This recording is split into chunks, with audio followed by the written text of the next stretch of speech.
ရှင်ဖေတပည့်တော်တခုမေးချင်ပါတယ်ဖေခုနမေးခွန်းထဲမှာလည်းတပည့်တော်မေးခွန်းလေးပါပါတယ်ဖေတပည့်တော်ရဲ့ဆရာသမားတယောက်ကပြောပါတယ်ဖေစိတ်သဘောလေးကိုပဲကြည်နေလိုက်ပေါ့နော်တရားထိုင်တပည့်တော်ကတရားဆိုင်သွားထိုင်တော့နှုတ်စိတ်သဘောလေးကိုပဲကြည်နေလိုက်ရင်တရားထိုင်ဆရာမလိုပါဘူးဆိုပြီးတော့ပြောပါတယ်ဖေဒါပေမဲ့တပည့်တော်ကတော့အိမ်မှာနေရင်လည်းတရားမထိုင်ဖြစ်တဲ့အတွက်ကြောင့်တရားစကန်မှာဆိုတော့တရားရှုမှတ်လို့ပို့ပြီးတော့အဆင်ပြေတယ်ပဲတပည့်တော်သွားတယ်ဒါပေမဲ့ဆရာသမားအဲ့လိုမျိုးဆိုရင်နည်းနည်းတရားစကန်သွားတာတမျိုးဖြစ်နေတဲ့သဘောဖြစ်ပါတယ်ဖေဒါ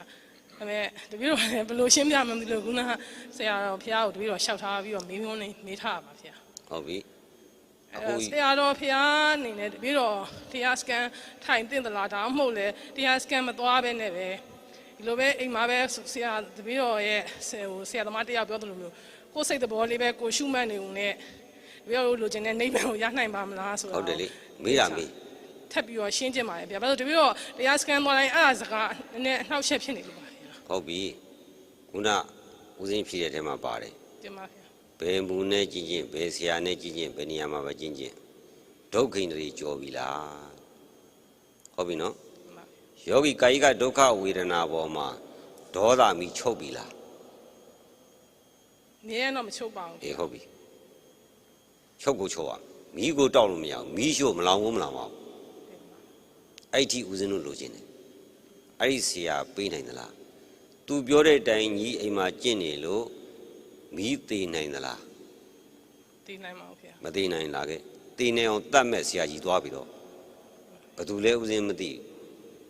ဟုတ်ပြီနော်ဦးဇင်းကဓမ္မပဲဖြစ်မှာဦးဇင်းပြောလေဘယ်မူနဲ့ကျင့်ချင်းဘယ်ဆရာနဲ့ဘယ်နေရာမှာပဲကျင့်ချင်းကာယကဒုက္ခဝေဒနာမှာ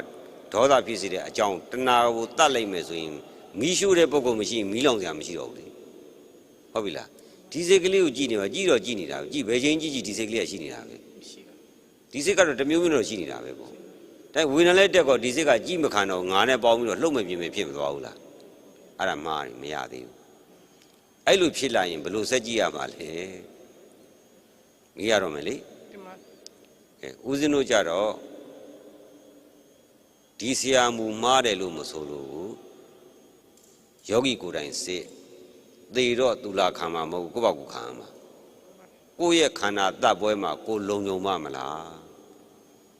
ကိုယ့်ကိုစိတ်ချပါမလားပေါ့ဟုတ်ပြီနော်စိတ်မချသေးရင်ဆရာကိုပုံမကန်နဲ့စိတ်ချတဲ့ဆရာကြီးလိုက်ရှာပြီတော့ဘယ်နေ့ထိနေရမယ်ဆိုတာဒိရင်ဒိတ်မပါဘူးလက်ဦးမှုရအောင်ကြိုးစားပါဟုတ်ပြီနော်